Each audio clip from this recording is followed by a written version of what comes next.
What up? Lazy here as always, and this is going to be a bit of a different video. Lately I've been getting a lot of comments on what settings do I use playing Forza and how do I tune my cars. So I'm going to explain that all in this video. So the first thing I want to do is start with the settings. So let's jump in and check them out. Okay, we'll start with the controller layout. I go with default layout 1. I never change anything in here. I really like how this feels. So I just go through, even though I haven't changed anything, you can be able to compare it to your own if you want to run similar setup that I have. So yeah, nothing changes at all. Okay, so for difficulty settings, I usually either run expert or pro, depends on how I'm feeling. I have the assist difficulty as a custom. I have the ABS off. For rear-wheel drive drifting, I use normal steering, and for all-wheel drive, I use simulation. Traction off, stability off. I'm running a manual. I have a driving line off, no damage, and I have rewinds on. So yeah, you can go through, copy that. This is just how I like to play. I like the feeling of it, and the only thing that really changes is the difficulty and the steering between what tune and what setup I'm running. Okay, so this is a rear-wheel drive tune that I pretty much use on all of my cars. Well, rear-wheel drive cars anyway. So for the tire pressures, if I'm running high horsepower, I'll go ahead and I will lower the pressure in the rear. If I'm running low horsepower, I'll bump up the PSI. Yep, but since I'm running a high horsepower car, I'll go through and do that tune. For the gearing, honestly, it really changes between car to car and all that. Low horsepower to high horsepower. Honestly, the gearing is really up to you. For the camber, I don't like to run a lot, so I usually run 3.5 negative in the front and 2.5 negative in the rear. I don't like to play with the toe at all, and because we're running drift suspension at 7 degrees. Alright, so as I said before, the tire pressure for high horsepower cars, I like to drop it in the rear a little bit, and just to make it squat, and yeah, it gives it a little bit more grip. In low horsepower cars, I'll bump that up just to make it a bit more rigid, and yeah.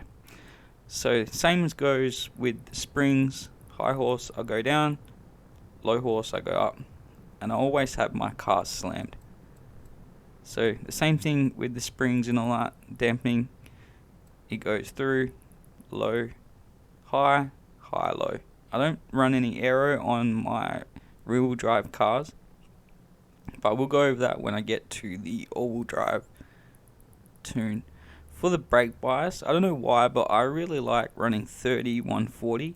I really like the feeling of it. So yeah.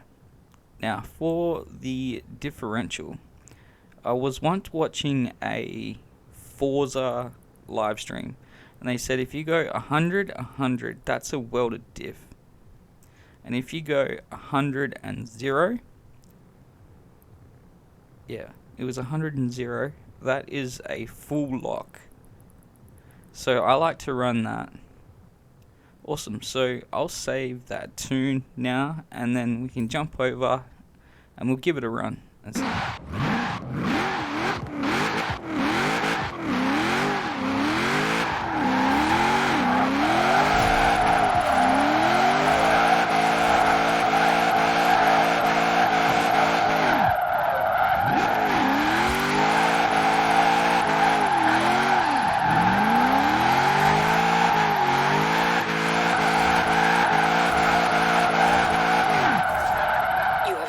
At your destination.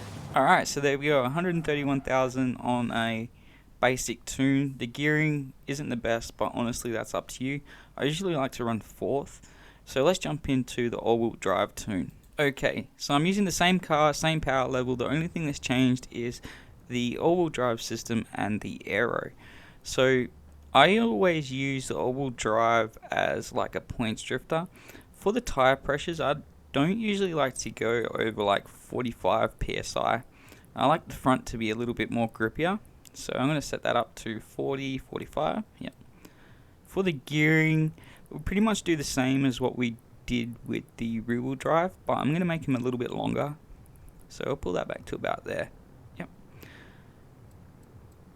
I usually, sometimes depends on how I feel, go through and tune each gear individually, but that's all up to you, how you feel. For the camber, I go all negative in the front and the rear, and for the toe, I go all out in the front and the rear. And drift suspension, it's at 7 degrees. For the anti-rolls and the springs and all that, because we're running high horsepower, I'm going to go ahead and drop them the same as I did for the rear wheel tune. Yep. And of course, I have my car slammed. Same goes with the dampening, the stiffness, and the bump stiff.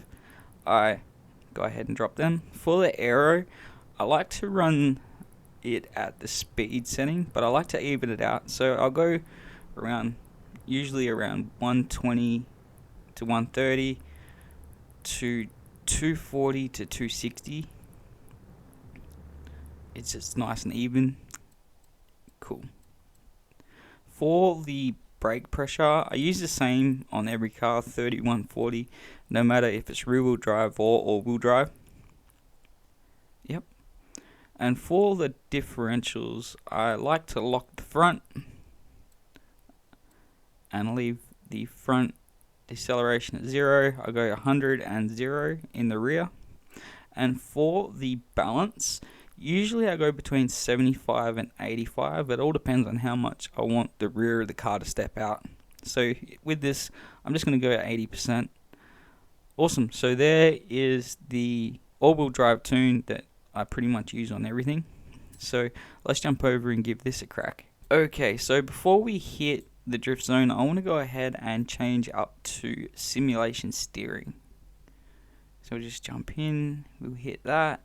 Now we can back out and give it a run.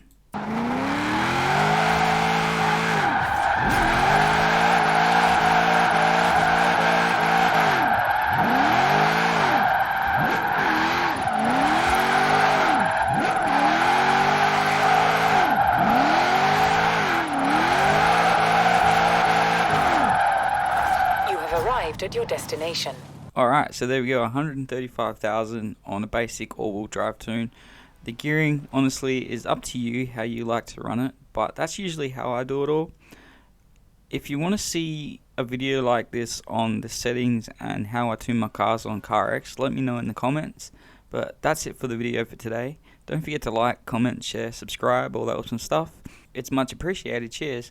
But that's it. Thanks for watching, stay safe, and I'll catch you next time. Laters.